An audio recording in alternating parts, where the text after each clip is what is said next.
Middle రగులుతోన్న యుద్ధ జ్వాలలు భారత్కు తాకాయి. దేశవ్యాప్తంగా డొమెస్టిక్ కమర్షియల్ గ్యాస్ కొరతలు నెలకొన్నాయి.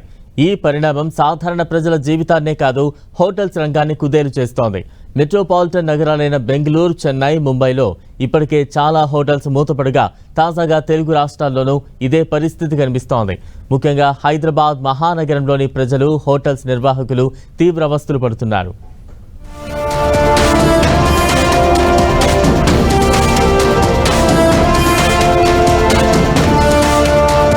ఇరాన్, ఇజ్రాయెల్, అమెరికా యుద్ధంతో తెలంగాణ రాజధాని హైదరాబాద్ లో వంట గ్యాస్, సిఎన్జీల కొరత ఏర్పడింది. దీంతో మహానగరంలోని అన్ని వర్గాల ప్రజలు ఇబ్బందులకు గురవుతున్నారు. సిఎన్జీ వాహనాలు ఉపయోగిస్తున్న వారు సైతం అవస్థలు పడుతున్నారు. బంకుల దగ్గర గంటల తరబడి పడిగాపులు కాస్తున్నారు. ఆటో డ్రైవర్లైతే తాము బంకుల దగ్గరే 2-3 గంటలుంటే ఇక సర్వీస్ ఏం చేస్తామని ఆవేదన చెందుతున్నారు. ఒక్కో బంక్ దగ్గరైతే గ్యాస్ లేదంటూ బోర్డులు పెడుతున్నారని ఆందోళన వ్యక్తం చేస్తున్నారు ఆటో డ్రైవర్లు.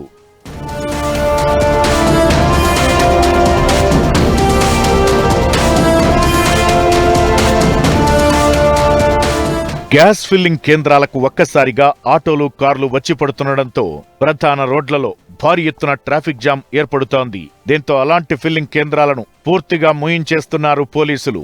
రాత్రి 9 గంటల నుంచి ఉదయం 9 గంటల వరకు మాత్రమే సిఎన్జీని ఫిల్ చేసే విధంగా చర్యలు తీసుకుంటున్నారు. గతంతో పోలిస్తే సరఫరా సగానికి తగ్గిపోవడమే ఈ ఇబ్బందులకు కారణమని ఫిల్లింగ్ కేంద్రాల నిర్వాహకులు చెబుతున్నారు.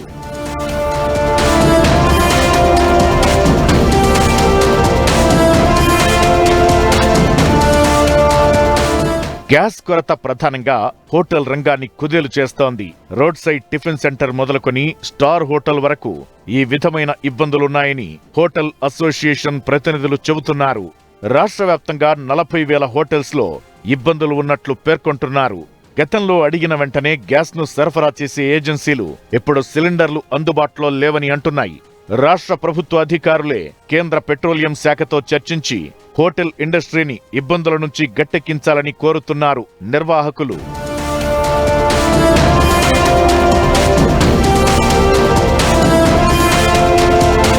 యుద్ధం ఇలానే కొనసాగితే మరింత తీవ్రమైన ఇబ్బందులొచ్చే అవకాశముందని పలువురు ఆవేదన వ్యక్తం చేస్తున్నారు.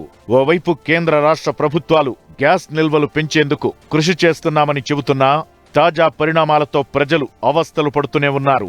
అయితే ఇంకా ఎన్ని రోజులు ఇలా కొనసాగుతుందనేది తీవ్ర ఆందోళనకరంగా మారింది.